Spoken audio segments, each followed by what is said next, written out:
Media ও print মিডিয়ার বাইরা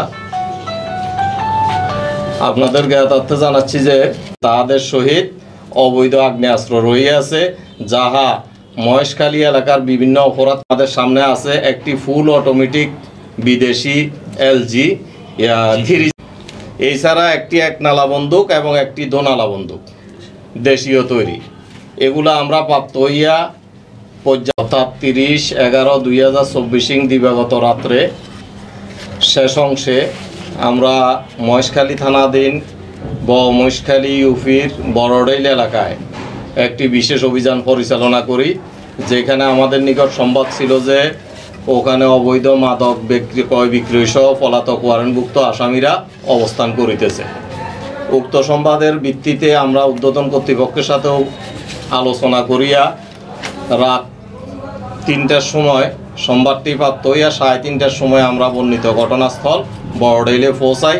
সেইখানে পৌঁছাইলে পুলিশের উপস্থিতি টের পেয়ে 2 জন লোক পালানোর চেষ্টাকালে একজনকে আমরা ধৃত করতে সক্ষম হই। একজন পালিয়ে যায়। দ্বিতীয় ব্যক্তি, তারকে জিজ্ঞাসাবাদে তার নাম মোহাম্মদ সাজেল, পিতা আব্দুল শুক্কুর, সাং বড়ডেইল 1 নম্বর ওয়ার্ড বড় মহেশখালী বলিয়া প্রকাশ করে। তার সঙ্গীয় লোকের নামও সে প্রকাশ করে। আমরা তদন্তের সাথে আপাতত বলতেছি না। স্থলে জব্দ তালিকা করছি, আর অস্ত্রের উৎসর বিষয়ে এবং আরও আসামি ধরা যায় কিনা এই বিষয়ে বিশেষ অভিযান এই পর্যন্তই চলমান আছে এবং তাৎক্ষণিক অভিযান করা হয়েছে। এখন এজার আমরা মোটামুটি শেষ পর্যায়ে কোর্টে পাঠাই দেবো আর কি। ইস্যুকৃত ওয়ারেন্ট এবং মাদকদ্রব্য উদ্ধার, অস্ত্র উদ্ধারের জন্য আমরা সার্বক্ষণিক প্রতি রাত্রে আমরা অভিযান পরিচালনা করি। এই অভিযানের অংশ হিসেবে আমরা যখন অভিযান পরিচালনা করি তখনই আমরা এইভাবে গোপন সংবাদের ভিত্তিতে পাই যে এই ধরনের লোক বড়ডেইল এলাকায় অবস্থান করতেছে। তখনই আমি আমার অফিসার ফোর্স, 2টা মোবাইল পার্টি সবগুলো একত্রে করে আমি অভিযান পরিচালনা করি। অভিযান পরিচালনা করে এই যে তদন্ত সাহেবের দেওয়া যে বক্তব্য, এই বক্তব্য মতো আমরা এগুলো উদ্ধার করি। এটা আসলে একটা ভয়ঙ্কর বিষয়। সামনে যে হয়তো এখানে তো আমি তো নতুন আসছি, প্রতি বছরের নাকি নবান্নর মাঠ আসলে এই অস্ত্রের জনজনানি দেখা যায়। এটার অংশ হিসেবে হয়তো এরা এটা সংগ্রহ করছে বা এটা বেচা কেনার জন্য সংগ্রহ করতে পারে।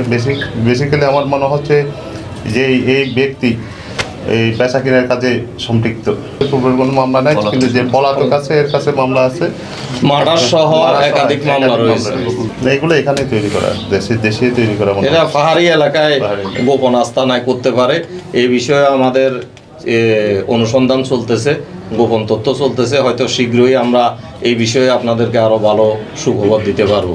এটা হচ্ছে যে বিদেশি fully automatic G3 rifle, G3 rifle. হ্যাঁ, এটা অত্যাধুনিক। কয়টা কার্তুজ করা যায় ওখানে একসাথে?